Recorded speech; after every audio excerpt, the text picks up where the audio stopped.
कहाँ मारोगे बताओ, कहाँ मारोगे बताओ। अरे तुम कहाँ मारोगे, तुम्हारी गोलियां खत्म हो जाएंगी। रेप सिर्फ महिलाओं का होता है, मर्दों का रेप नहीं होता है क्या?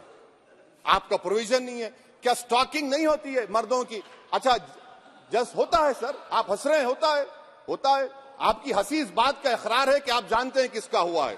तो justice JS Verma sir, justice JS Verma का जेंडर न्यूट्रल बनाइए। अच्छा क्लॉज 69 को, क्लॉज 69 लव जिहाद आ गया। देखिए सर, क्लॉज 6 लव जिहाद आ गया, उसमें बियॉन्ड रीजनेबल डाउट प्रूव ही नहीं कर पाएंगे आप।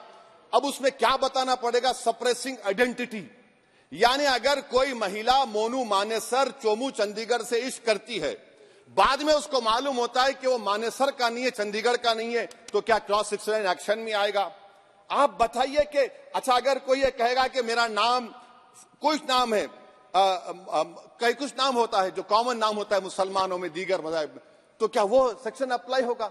ये क्या आप कर रहे हैं? अच्छा आपने अडल्ट्री को निकाल दिया, आपने होमोसेक्सुअलिटी को निकाल दिया, तो ये कंसेंशुअल सेक्सुअल रिलेशन जो 18-20 साल के ऊपर के लोगों में करते हैं, मैं इसका खिलाफ जरूर हूं मजहबी एतबार से, मगर आप क्यों उनकी ऑटोनॉमी को रोकना चाहते हैं? अच्छा सर, सेक्शन क्लॉज 1093 बीएनएस का, आपको it does not require knowledge or intention part of person facilitating commission of organised crime.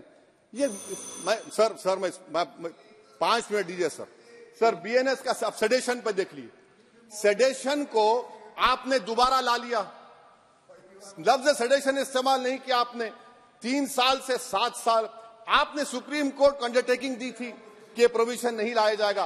तो चेयरमैन सर, यहां पर हिंदी के बहुत मशहूर कवि का वो शेर मुझे याद आ रहा है, मैथिली शरण गुप्त का, कि राज्य को यदि हम बना लेंगे भोग तो बनेगा वो प्रजा का रोग, फिर कहूं मैं क्यों ना उठकर हूं आज मेरा धर्म राजद्रोह। कार्ल मार्क्स ने कहा था sir, history repeats itself first as a tragedy, second as a farce. अब क्लॉज 195 1D देखिए, it criminalises the making of publication of false and misleading information jeopardising sovereignty integrity of India. Vague है, यानी जो कोई भी पत्रकार investigative journalism लिखेगा आप उसको इस्तेमाल कर लेंगे और जेल की सलाखों में उसको डालकर आप सड़ा देंगे। सर मैं आपको और एक बात बताना चाहूंगा कि रैश एंड नेग्लिजेंट एक्ट जो आईपीसी में था 2 साल थे 304, आप उसको बढ़ाकर 5 साल कर दिए 1061 में बीएनएस 1 में। और rash and negligent driving 304 IPC में था 2 साल की सजा, आपने 10 साल कर दिया। यह क्रिमिनल जुरिस्प्रूडेंस का हिस्सा नहीं है। अच्छा क्रिमिनल ऑर्गेनाइजेशन, उत्तर प्रदेश में यूपी गैंगस्टर एक्ट में एक चार्जशीट में गैंगस्टर एक्ट लगता। सर आप बताइए फिर यूएपीए का क्या होगा, पीएमएलए का क्या होगा, महाराष्ट्र मकोका क्या होगा, गुजरात के कोका क्या होगा? आप ये सब कानून रख रहे हैं और एक पुलिस वाले को आप ये तमाम कानून की इजाजत देंगे? याद रखिए, जिंदगियां बर्बाद करने का काम आप कर रहे हैं और सबसे बड़ा इसका नुकसान होगा। किसका नुकसान होगा? दलितों का, मुसलमानों का, आदिवासियों का। और वो पॉलिटिकल पार्टीज जो कल आज सत्ता में है, कल नहीं रहेंगे, वो बदले की भावना से काम करते हैं। सर मुझे पुलिस ने पीटा सर, 1999 22 दिसंबर को मेरे सर पर 20 टाके लगे, पीठ से लेकर पैर तक मारा गया। आपको मालूम सर क्या हुआ? तेलुगु देशम की सरकार थी, उन्होंने उन दोनों पुलिस वालों को जिन्होंने मुझे मारा था उनको आईपीएस कन्फर कर दिया। आईपीएस अरे मैं तैयार हूं मरने के लिए, तुम मारोगे क्या? बोलो कहां मारोगे बताओ। अरे तुम कहां मारोगे? तुम्हारी गोलियां खत्म हो जाएंगी, मैं जिंदा रहूंगा। अरे तुम्हारी गोली डरने वाला बैठो तुम, अरे चप्पन देके बैठो तुम।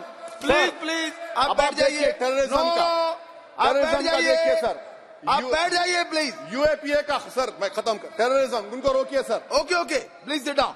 हाँ तुम गोली मार सकते, सस्पेंड नहीं कर सकते और कुछ नहीं कर सकते सर। टेररिज्म का डेफिनेशन में आप देखिए, यूएपीए का सेक्शन 16, यूएपीए का सेक्शन 16 क्लॉज 113 में आ गया, यूएपीए का सेक्शन 15 क्लॉज 131 में आ गया। देख लेंगे उसको, देख लेंगे। यूएपीए का आपत्तिजनक अंश निकाल दिए जाएंगे। यूएपीए का क्लॉज 18 113 4 में आ गया, यूएपीए का क्लॉज 18 113 3 में आ गया, यूएपीए का क्लॉज 20 113 5 में आ गया, यूएपीए का सेक्शन 19 113 6 में आ गया। अरे भाई साहब फिर क्या बचा है? आप यूएपीए से, मकोका से, गुजरात कोका से, पीएमएलए सब ला लिए। तो स्पीकर सर मैं अपनी बात को खत्म करने से पहले मैं उम्मीद कर रहा था कि मैंने वजीर दाखिला का एक स्टेटमेंट सुना था अमित शाह साहब का कि जब गुजरात के होम मिनिस्टर थे तो उन पर जुल्म किया गया, उनको दबाया गया। मगर हम ये समझ रहे थे कि जिस शख्स पर नाइंसाफी हुई है, जो वो क्लेम कर रहे हैं, तो कम से कम वो दूसरों से नाइंसाफी तो नहीं करेंगे। आप क्या कर रहे हैं?